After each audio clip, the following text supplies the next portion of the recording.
Kemudian setelah selesai beliau menghampiri makam Ibrahim.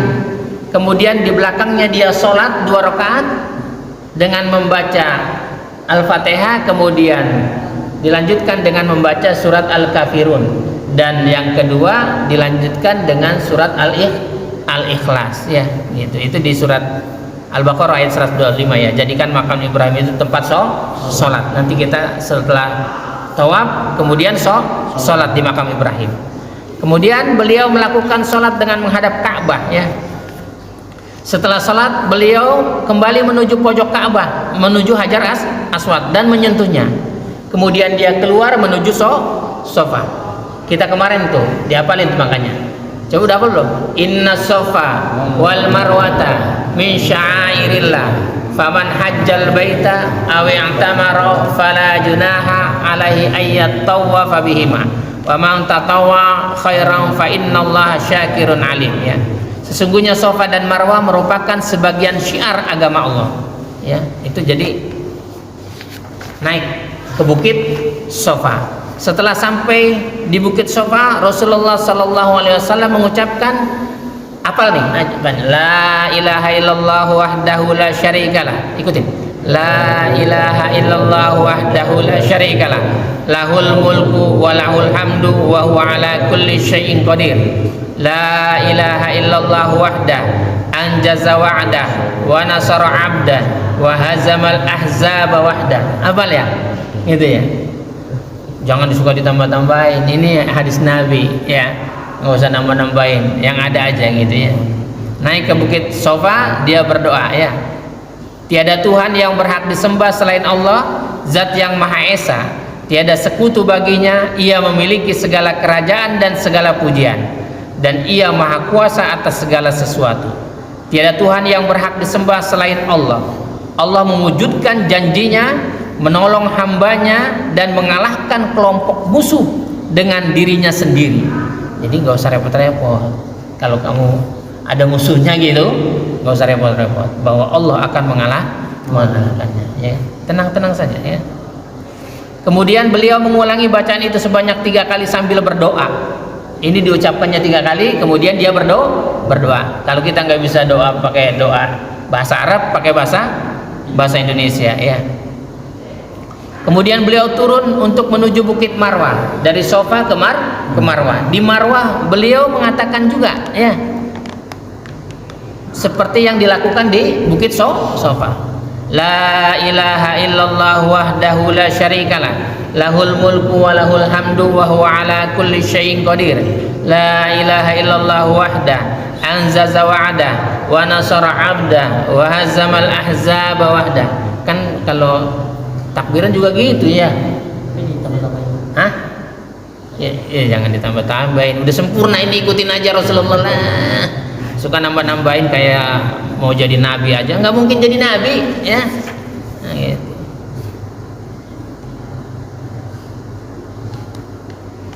Kemudian Suraka bin Malik bin Kats'am berkata, wahai Rasulullah, apakah aturan ini khusus untuk tahun ini atau untuk selamanya?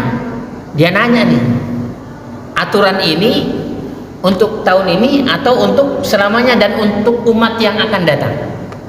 Kemudian Rasulullah sallallahu alaihi wasallam bersabda, lau anni istaqbaltu min amri mastadbartu lam asuqqal hadya wa ja'altuha umratan faman kana minkum laisa ma'u hadyun falyahilla wal yaj'alha umratan. Umroh masuk dalam haji sekaligus ya. Umroh masuk haji sekaligus. Aturan ini tidak hanya untuk tahun ini tetapi untuk selama-lamanya. Jadi aturannya sudah dibakukan pada haji wada. Rasulullah sudah mencontohkan. Kemudian pada tanggal 8-nya, pada tanggal 8 Zulhijjah nih ya, Rasulullah sallallahu alaihi wasallam beserta para sahabatnya menuju ke Mina ya. Itu disebutlah hari tarwiyah, tanggal 8 Zulhijjah. Mereka berjalan menuju Mina sambil membaca talbiyah. Itu dari Mekah ke Mina jauhnya juga lumayan. Ya, jauhnya lumayan. Nah, tapi biasanya kita suka naik taksi gitu ke sana, naik taksi. Atau kalau ada rombongan ya naik bus, banyak naik pakai bus sekarang ya. Dulu Rasulullah berjalan menuju Mina sambil membaca talbiyah dengan keras.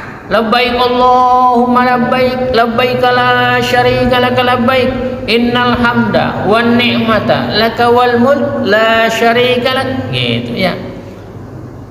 Jadi Rasulullah menggunakan unta yang bernama Qaswa ya. Kemudian di Mina Rasulullah sallallahu alaihi wasallam pada tanggal 8 melakukan sholat duhur, asar, maghrib, isya dan subuh. Kemudian beliau beristirahat sebentar sehingga matahari terbit. Tanggal 8 itu beliau memerintahkan agar dibuatkan tenda di Namira. Namira itu tempatnya ada di Arafah. Namira, ada masjid Namira namanya sekarang. Masjidnya separuh di Arafah, separuh di Muzdalifah. Maka kalau kita sholat di Namira, masjid Namira, sholatnya di belakang, jangan di depan. Karena di sop depan itu masuk ke daerah Muzdalifah ya. Kemudian beliau meneruskan perjalanan sementara orang-orang Quraisy menyangka bahwa beliau akan berhenti di Masy'aril Haram. Masy'aril Haram itu adalah sebuah gunung yang ada di Beliau meneruskan perjalanan sementara orang-orang Quraisy menyangka bahwa beliau akan berhenti di Masy'aril Haram ya. Jadi gunung di di Muzdalifah. Seperti yang mereka lakukan pada masa jahiliyah. Pada masa jahiliyah orang-orang berhenti di Masy'aril Haram. Ukuf dia di situ juga ya. Tetapi Rasulullah sallallahu alaihi wasallam melewati begitu saja hingga tiba di Arafah. Beliau menemukan tenda yang telah dipasang di Namira. Kemudian beliau istirahat di sana. Ketika matahari telah tergelincir waktu zuhur, beliau memerintahkan agar unta Qaswa dipersiapkan untuk beliau. Kemudian beliau mendatangi lembah Arafah. Ini khutbahnya Nabi ketika haji wada. Sesungguhnya darah dan harta kalian diharamkan atas kalian untuk mengambilnya dari orang lain tanpa hak. Nggak boleh ngambil tanpa hak dari orang lain ya. Apalagi nanti kalau kurban ngambil pahanya, paha kambing, paha sapi, nggak boleh itu. Seperti keharaman hari ini, bulan haji dan negeri ini di Arafah ya. Ingatlah segala perkara jahiliyah yang berada di bawah kakiku dibebaskan dari tuntutan setelah Islam. Darah jahiliyah dibebaskan. Sesungguhnya darah pertama kali yang aku bebaskan adalah darah Ibnu Rabi'ah bin Harith. Ia adalah orang yang mencari perempuan yang menyusui dari Bani Sa'ad, namun ia dibunuh oleh suku Huzail. Riba jahiliyah adalah batil. Tuh, riba tuh ada tuh itunya ya, khutbahnya. Dan sesungguhnya riba pertama kali yang aku bebaskan tuntutan setelah masa Islam adalah riba Abbas bin Abdul Muthalib. Siapa dia? Pamannya Rasulullah. Sesungguhnya semuanya bebas, jadi nggak boleh lagi ada riba. Bertakwalah kepada Allah dalam memperlakukan kaum perempuan. Jadi jangan ngebentak-bentak ya, apalagi memukul. Sesungguhnya kalian mengambil mereka dengan amanah dari Allah, dan kalian memperoleh kehalalan farji mereka dengan kalimat Allah. Kalian memiliki hak terhadap mereka. Karena itu janganlah mereka tidur seranjang dengan seseorang yang kalian tidak sukai. Jika mereka melakukannya, maka pukullah mereka dengan pukulan yang tidak terlalu keras, yang tidak melukai. Mereka memilih hak yang harus ditanggung oleh kalian, yaitu kalian mencukupi rezeki dan pakaian mereka secara patut. Aku telah meninggalkan sesuatu, kata Rasulullah, taraktu fikum amroini fa in tamassaktum bihima lan tadillu abadan, kitabullah wa sunnati. Aku tinggalkan kepada kalian dan kalian tidak akan tersesat setelahnya jika kalian berpegang teguh kepadanya, yaitu kitab Allah, kitab